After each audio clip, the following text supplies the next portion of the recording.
পাটের স্বর্ণযুগ ফেরাতে পাটের ব্যবহার বাড়ানোর গুরুত্ব কিন্তু অপরিসীম। প্রিয় দর্শক, যেমন পাট এবং পাটজাত পণ্য বিদেশে রপ্তানি করতে এবং বিভিন্ন ক্ষেত্রে যেসব ক্ষেত্রে পলিথিন বা প্লাস্টিক ব্যবহার হতো সেই সব ক্ষেত্রে কিন্তু পাটের ব্যবহার বাড়াতে হবে।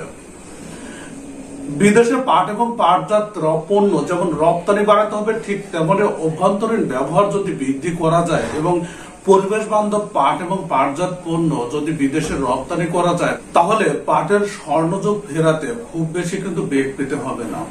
প্রিয় দর্শক, নতুন অন্তর্বর্তীকালীন সরকার রাষ্ট্র পরিচালনার দায়িত্ব নিয়েছে এবং এম সাখাওয়াত হোসেন উনি কিন্তু বস্ত্র ও পাট মন্ত্রণালয়ের দায়িত্বে আছেন।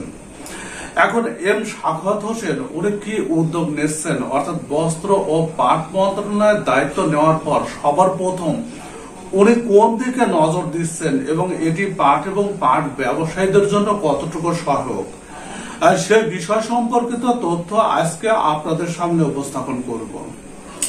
প্রিয় দর্শক, বস্ত্র ও পাট মন্ত্রণালয়ের দায়িত্বপ্রাপ্ত এম সাখাওয়াত হোসেন উনি কি করছেন পাট এবং পাটজাত পণ্য বিদেশে রপ্তানি বাড়ানোর জন্য এবং অভ্যন্তরীণ ব্যবহার বৃদ্ধির জন্য, এই সংক্রান্ত দারুণ একটি প্রতিবেদন কিন্তু তুলে ধরছেন বাংলাদেশ সংবাদ সংস্থা এবং নয়া দিগন্ত। প্রিয় দর্শক, আসুন আমরা দেখি যে উনি সবার প্রথম দায়িত্ব পাওয়ার পরে পাট এবং পাট সম্পর্কিত কোন সিদ্ধান্ত গ্রহণ করতে যাচ্ছেন।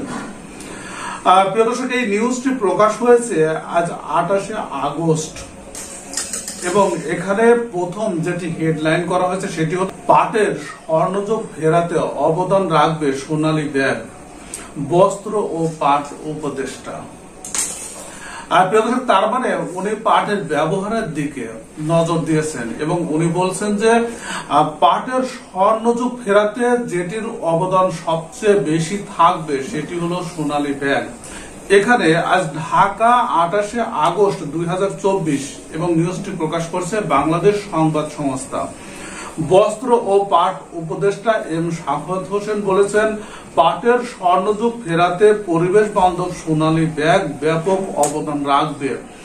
প্রিয় দর্শক, এখানে একটি গুরুত্বপূর্ণ কথা উনি বলেছেন যে সোনালী ব্যাগ পরিবেশ বান্ধব বলে এই ব্যাগের ব্যাপক চাহিদা রয়েছে। প্রিয় দর্শক, আন্তর্জাতিক বাজারে কিন্তু এই ব্যাগের ব্যাপক চাহিদা আছে এবং এটি তৈরি করে যদি বিদেশে রপ্তানি করা যায় তাহলে প্রচুর বৈদেশিক মুদ্রা অর্জন হবে এবং সেই সাথে কিন্তু পাট এবং পাটের ব্যবসার সঙ্গে যারা জড়িত, যারা চাষাবাদের সঙ্গে জড়িত, তারা কিন্তু ব্যাপকভাবে লাভের মুখ দেখবেন। এখানে উনি বলেছেন যে সোনালী ব্যাগ পরিবেশ বান্ধব বলে এই ব্যাগের ব্যাপক চাহিদা রয়েছে। অভ্যন্তরীণ চাহিদা পূরণের পাশাপাশি এই ব্যাগ বিশ্বের প্যাকেজিং এর চাহিদা পূরণে সক্ষম হবে। উনি এই ব্যাগ দেখে যেটি মন্তব্য করেছেন যে এটি অভ্যন্তরীণ চাহিদা যেমন পূরণ করবে তেমনি আন্তর্জাতিক বাজারেও এটি প্যাকেজিং এর কাজে কিন্তু গুরুত্বপূর্ণ ভূমিকা পালন করবে। পাট দিয়ে তৈরি সোনালী ব্যাগ দেশের পাটের স্বর্ণযুগ ফিরিয়ে আনতে অবদান রাখবে। এখন এম সাখাওয়াত হোসেন উনি যে দায়িত্বটা নিচ্ছেন এবং সোনালী ব্যাগ সম্পর্কিত ওনার যে মন্তব্য, এটি যদি বাস্তবে প্রতিফলিত হয় তাহলে অবশ্যই পাটের সোনালী দিন আমরা দেখতে পাবো।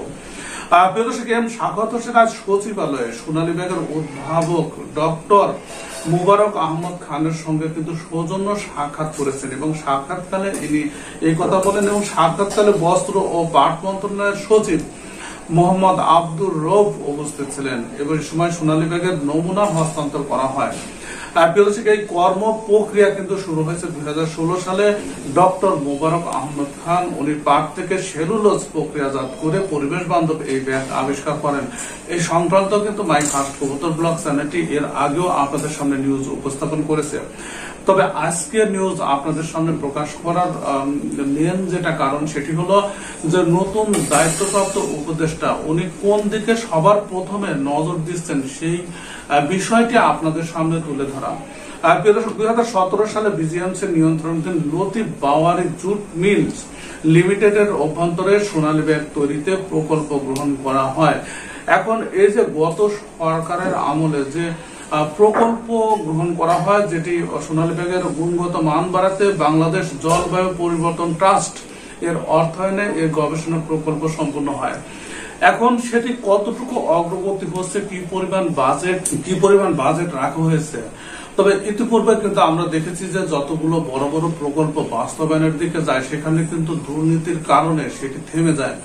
এখন নতুন যে উপদেষ্টা উনি যদি সঠিকভাবে চেষ্টা করেন, উনি আশা করি যে উনি পারবেন এবং বিদেশ এবং বাংলাদেশে ব্যাপকভাবে এই সোনালী ব্যাগের ব্যবহার বৃদ্ধি করতে পারবেন এবং সুদিন ফিরবে পাট ব্যবসায়ীদের, সুদিন ফিরবে পাট চাষীদের।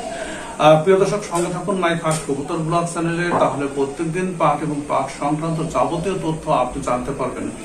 ভিডিওটি দেখার জন্য আপনাদের সবাইকে ধন্যবাদ জানাচ্ছি।